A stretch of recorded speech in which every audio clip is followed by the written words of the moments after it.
Hi there, I'm Chef Eric Crowley, owner of the Culinary Classroom in West Los Angeles, and today I'm going to talk to you about types of knives. What I usually find, for the most part, with a lot of professionals and a lot of home cooks, is that three basic knife styles are really going to be needed. Your two biggest workhorses are going to be your chef's knife, sometimes also called an all-purpose knife, and a paring knife. These are going to be the two most commonly used knives. You may want to buy your knives piecemeal. Third down the line, I find, in terms of frequency, is what we call a boning knife or a fillet knife. Now, this knife is really only going to be necessary if you're planning on butchering chicken or taking the skin off fish or filleting fish off the bone. If you're not planning on doing that, you're not going to need this knife. So these are the two basic workhorses. There are some different styles with regards to chef's knives. Paring knives pretty much have all the basic same shapes. There are some different length issues. For the most part, a 4-inch blade is the most common.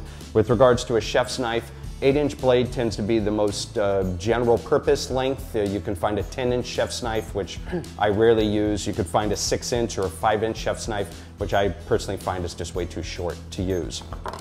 There are other styles of chef's knives, like this knife right here. This is a very, this style's been around for about 20 years. It's a Japanese global knife, very, very popular knife. And this is another style of chef's knife. This is a Japanese style chef's knife called a santoku in terms of its shape. It's got a much taller blade compared to something like your standard all-purpose, or this is sometimes called a French style chef's knife. And you'll also see that this santoku has these little divots or dimples along the sides. These are called Kuhlens in German, and these are, this is also called a Granton edge. And these are really just designed to help keep things that have a tendency to stick to the side of the blade from actually sticking. It cuts down on the surface tension and the friction. So personal preference whether you want to get a knife with these or not.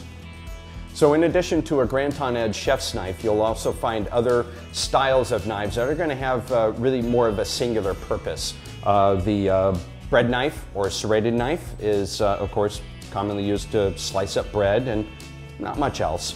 We also have a knife like this. This is actually a flexible slicing knife. You can see the blade is very, very bendable.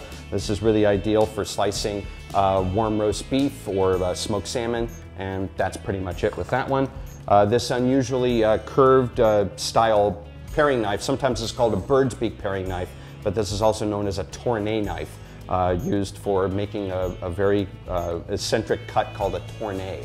So that is a bit of an overview of your basic knife styles and differences thereof. Thank you very much for joining me, and look forward to seeing you soon. Thanks again for watching. Be sure to subscribe so you can get some additional information. If there's a recipe that you would like to see me make, feel free to send an email to requests@mahalo.com. Thanks again, and I'll see you soon.